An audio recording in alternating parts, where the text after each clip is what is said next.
সম্প্রতি অতীত থেকে আমরা আসেন সবাই শিক্ষা নেই। বাপ তো বাপকেও ছাড়ে না, ক্ষমতা মানুষকে অন্ধ করে ফেলে। তখন আর এই ট্রান্সপারেন্ট লুকিং গ্লাস অথবা স্পেকটাকল থাকে না, তখন স্টিলের গ্লাস এখানে পড়ে যায়, এই জন্য সমাজকে আর দেখে না।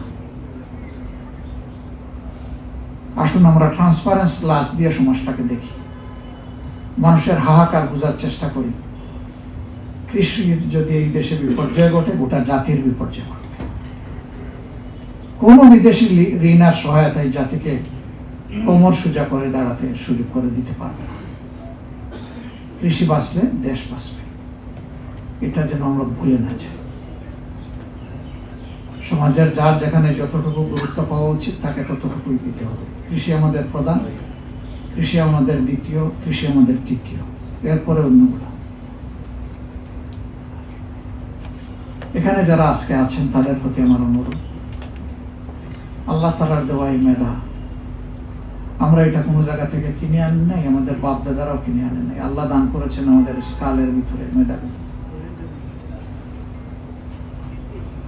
এই মগজটা আল্লাহর দান, আল্লাহর নিয়ামত।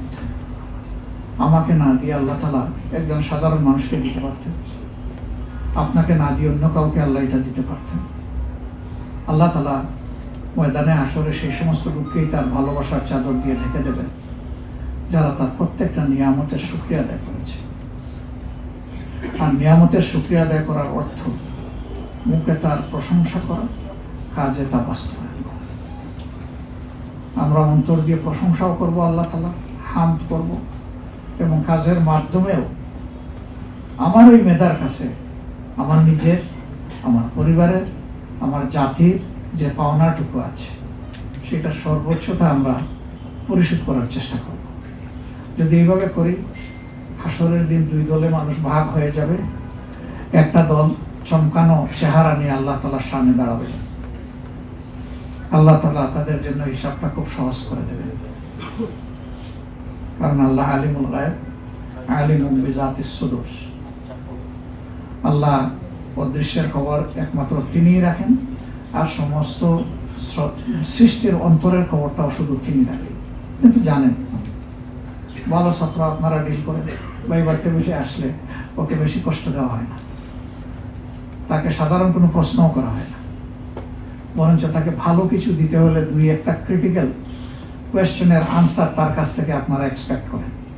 যখন সে দিয়ে দেয়, গুড বাই, যাও, গুড লাক, আপনি ডিসাইড করে ফেলেছেন যে তাকে ভালো কিছু দিবেন। আল্লাহ তাআলাও হাসরের দিন এই মানুষগুলোর খুব সহজ, খুব সংক্ষিপ্ত বিচার করে বলবেন, যাও তোমার এই অ্যাওয়ার্ডের দিকে আগায় যাও, this destination for you, this is Jannah.